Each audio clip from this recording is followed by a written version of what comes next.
Hello and welcome everyone. आज हम अपने इंटरनेशनल जो ऑर्गेनाइजेशन जो हमने शुरू किया था यूनाइटेड नेशन, जिसे हम लीग ऑफ नेशन के नाम से भी जानते हैं, उसका सेकंड पार्ट हम डिस्कस करेंगे। जो पार्ट्स उसमें मतलब पहले वीडियो में कुछ चीज़ें थी जो डिस्कस रह गई थी, जो पूरी तरह से डिस्कस नहीं हो पाई थी, उसको हम इस वीडियो में डिस्कस करेंगे। मैंने अपने पिछले लेक्चर में जो यूनाइटेड नेशन का जो वीडियो था उसमें मैंने बताया था पार्ट 1 में कि यूएन को बनाने की नौबत क्यों आई, आखिर उसका मोटो क्या था, उसके सिंबल क्या थे, उसकी कितनी जो ऑफिशियल लैंग्वेज हैं जिनको लिस्ट किया गया है, टोटल कितने कंट्री हैं जो उसके मेंबर्स हैं, इन सारी चीज़ों को हमने डिस्कस किया था।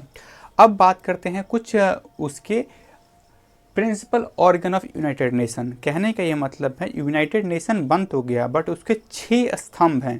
कहा गया कि 6 जो स्तंभ मतलब 6 फाउंडेशन जो हैं उनकी, वो क्या क्या हैं जिनके यूएन के बनने के बाद इनको बनाया गया और इनका क्या क्या काम हुआ, इनको हम डिस्कस करेंगे। उन टोटल कितने प्रिंसिपल ऑर्गन हुए? टोटल 6 हुए थे। और इसमें पहला सबसे जो आता है वो आता है UN general assembly, United nation general assembly, जिसे हम महासभा कहते हैं। ये हर साल आयोजित किया जाता है। इसका जो हेडक्वार्टर है वो न्यूयॉर्क में है। और इसमें एक्चुअली होता क्या है, तो it decide the admission of new members and adopt the budget. ये क्या करता है कि मान लीजिए कोई नया देश बनता है, वो अपना एक प्रस्ताव भेजेगा कि मैं यूएन का मेंबर बनना चाहता हूँ। तो जो महासभा है, यूएन जनरल असेंबली है, ये डिसाइड करेगा कि वो आने लायक है कि नहीं, हमारे इस मेंबर बनने के लायक है या नहीं है। ये इसका डिसीजन ये यूएन है। ये जो टोटल जो 6 प्रिंसिपल ऑर्गन है उनमें सबसे जो हाईएस्ट पावर जो कैरी करता है वो ये जनरल असेंबली कैरी करता है।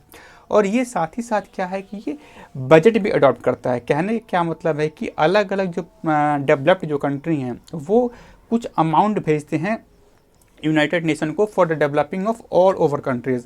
सारे दुनिया को विकास के लिए कुछ फंड आते हैं उसको, और उसमें क्या बजट कौन कौन से जो देश हैं कितनी अलॉट की जाएगी, ये काम ये जनरल असेंबली का काम करता है।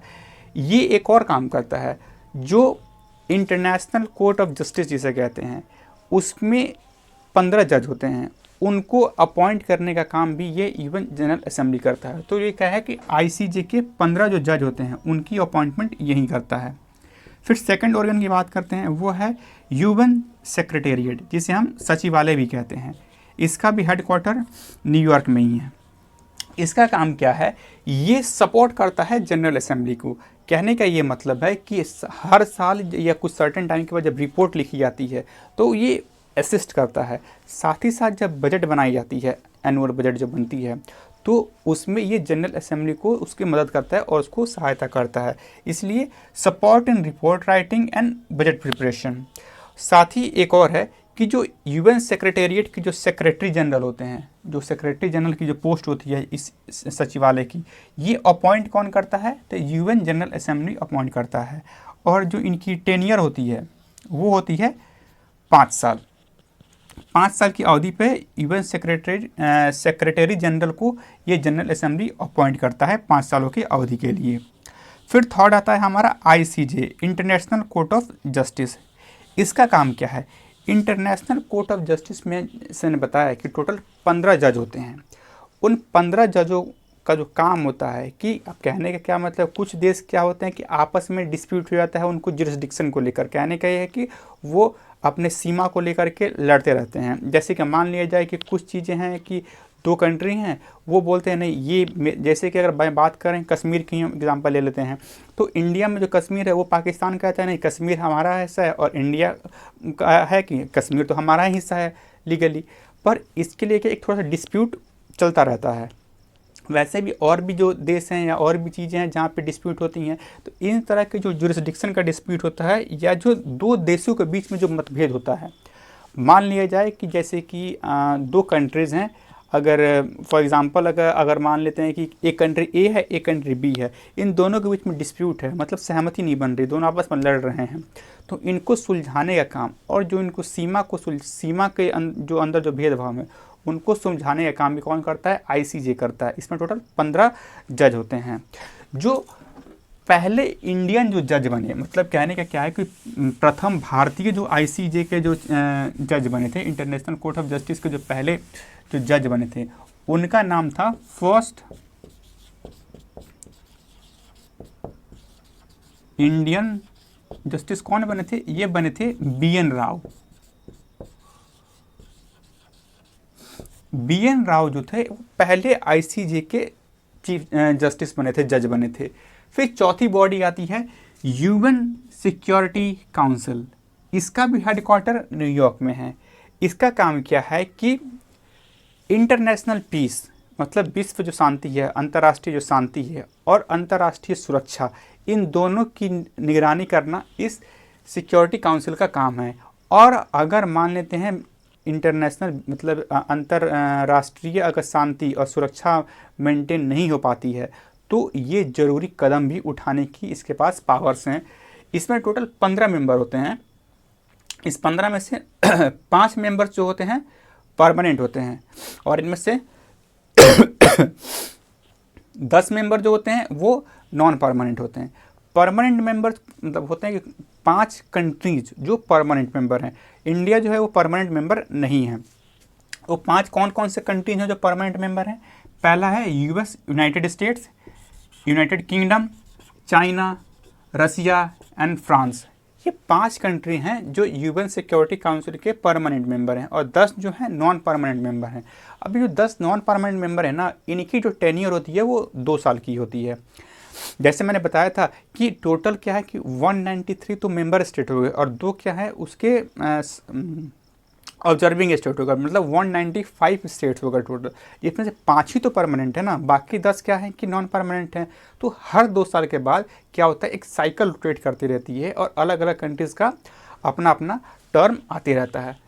फिर आता है 5वां UN economic and social council, United nation economic and social council. इसका भी हेडक्वार्टर कहाँ पे है? न्यूयॉर्क में है। इसमें टोटल 54 मेंबर हैं और ये जो मेंबर्स हैं ना, ये अपॉइंट किए जाते हैं UN जनरल असेंबली के द्वारा, मतलब जो महासभा है उसके द्वारा अपॉइंट किए जाते हैं। और इनकी जो टेन्योर जो अवधि होती है वो 3 सालों के लिए, इनकी अवधि 3 सालों के लिए होती है। इनका क्या काम होता है? Responsible for cooperation between state as regards economic and social matter. आर्थिक और सामाजिक मुद्दा अगर कोई बनता है तो इसमें अपना ये योगदान देते हैं। फिर 6ठा आता है UN ट्रस्टीशिप काउंसिल। अब इसको थोड़ा सा समझते हैं। फिलहाल जो UN ट्रस्टीशिप काउंसिल है ना, ये अभी एक्टिव नहीं है। ये 94 में 1994 में ये बंद हो गया। उस वक्त इसका हेडक्वार्टर कहाँ पर था? इसका हेडक्वार्टर न्यूयॉर्क में था। कहने का क्या मतलब है कि जब 1936 से लेकर 1945 तक जब वर्ल्ड वार 2 जब चला था, उस टाइम पे यूरोपियन कंट्रीज़ की हालत काफ़ी खस्ता हो गई थी। कहने का मतलब है कि वो काफ़ी ज़्यादा ख़राब हो गए थे। वॉर जब ख़त्म हुआ तो सिर्फ वहाँ के लोग ही परेशान नहीं थे, उनकी इकोनॉमी, उनकी फिजिकल स्ट्रेंथ, शिक्षा, कॉन्स्टिट्यूशन, काफ़ी सारी चीज़ों को लेकर के वहाँ पे मतलब परेशानी उन्हें देखने को मिलती थी। कुछ कंट्री ऐसे थे जिनके पास उनका कोई कॉन्स्टिट्यूशन नहीं था, कोई संविधान नहीं था। कुछ में क्या था, शिक्षा का दर काफ़ी कम था। कुछ देशों में इतनी मौतें हो चुकी थी कि वहाँ पे लोगों को जीवन यापन करने के लिए कुछ इनकम का जरिया नहीं था। तो उस टाइम में क्या किया, यूनाइटेड नेशन ने कहा जो डेवलप्ड कंट्रीज़ थी उस वक्त की, जैसे रशिया हो गए, UK, ब्रिटेन हो गया हमारा, तो उनसे इन्होंने आग्रह किया, रिक्वेस्ट किया UN ने कि आप डेवलप्ड हैं तो आप क्या कीजिए कि जो छोटे अनडेवलप्ड जो कंट्रीज़ हैं उनको आप उत्थान कीजिए, उनको आप डेवलप कीजिए, आप उनको मदद कीजिए ताकि उनमें जॉब अपॉर्चुनिटी आ सकें, उनकी कॉन्स्टिट्यूशन, उनके बेहतर संविधान लिखा जा सके, उनमें हेल्प कीजिए। उनके लोगों को जो रहने खाने के लिए जो चीज़ें की ज़रूरत होती हैं उनमें मदद कीजिए। वहाँ के जो सिक्योरिटी के लिए जो होती हैं, जो देश की सुरक्षा करनी होती है, ये सब चीज़ों को आप देखिए। तो इस सब के लिए क्या किया कि UN ने एक काउंसिल बनाया जिसका नाम था UN ट्रस्टीशिप काउंसिल, जो 6ठा प्रिंसिपल ऑर्गन है हमारे यूनाइटेड नेशन का, वो बनाया गया। और बाद में 94 में जब, अभी क्या है कि सारे कंट्री या तो डेवलप्ड हो चुके हैं मोस्ट ऑफ द कंट्री, या फिर डेवलपिंग हैं। तो जब सारी ये, जब इनका जो मेन मोटो था वो फाइनेंशियल क्राइसिस वाली जो पीड़ित वाला जो फेज़ था वो ख़त्म हो गया था, तो ये 94 में इस ट्रस्टीशिप काउंसिल को बंद कर दिया गया। इसमें एक और चीज़, क्वेश्चंस पूछे जाने वाली कुछ चीज़ होती है। जो यूएन जो जनरल असेंबली हमने बताया, तो जनरल जो सेक्रेटरी होते हैं, यूएन के जो जनरल सेक्रेटरी हैं, उनका नाम क्या है? Antonio Guterres. ये यूएन के जनरल सेक्रेटरी इस टाइम पे हैं। एंटोनियो गुटेरेस जो हैं वो इस वक्त के हमारे यूएन के जनरल सेक्रेटरी के पोस्ट पे इस टाइम पे हैं। इनको सेक्रेटरी जनरल के नाम से भी जानते हैं इस पोस्ट को।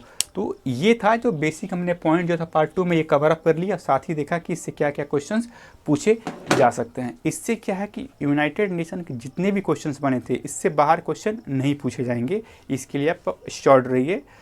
और ये सारी चीज़ें कवर अप करने के बाद आप जो इससे 1-2 क्वेश्चन तो हर एग्ज़ाम में यूनाइटेड नेशन से कोई ना कोई क्वेश्चंस पूछे ही जाते हैं। तो कौन सी लैंग्वेज हैं, कौन सी लैंग्वेज बोली जाती हैं, कितने मेंबर्स हैं, किस मेंबर्स का हेडक्वार्टर कहाँ पे है। एक ये बताया कि जो ट्रस्टीशिप काउंसिल है ये बंद हो गया है, अब एक्टिव नहीं है, तो ये भी पूछने जा सकता है कि हाँ वो कौन सा ऑर्गन है, प्रिंसिपल ऑर्गन जो ऑपरेट नहीं कर रहा आउट ऑफ 6। तो ये सारी चीज़ें हमने कवर अप किया। इसके साथ ही यूनाइटेड नेशन का जो सेगमेंट है, जो चैप्टर है, ये ख़त्म होता है। मिलते हैं आपसे अगले वीडियो में, तब तक be safe and be happy.